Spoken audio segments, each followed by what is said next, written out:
Hey guys, thank you for joining us again. Today we're going to show you how to remove a taillight on a Porsche Boxster S 2013.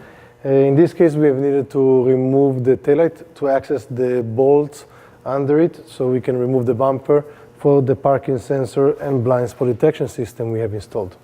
So first of all we have there's a piece of rubber that basically sits in here and hide a screw. We already unscrewed it. The screw size is Torx number 30, or you can use a number 10.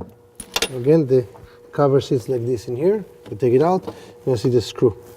And then after you take that screw, that's the only screw that's holding this taillight. Then you're gonna feel that it's pretty tight still to take it out.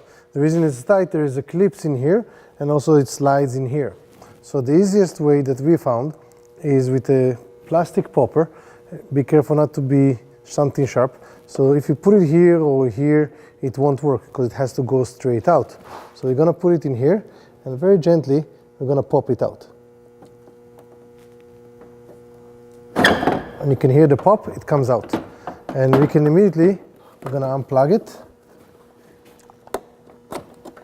And we can see here, this is what holds it. You can see it in this side in here. And the second part is these two sliders, and you can see them on the bottom in here.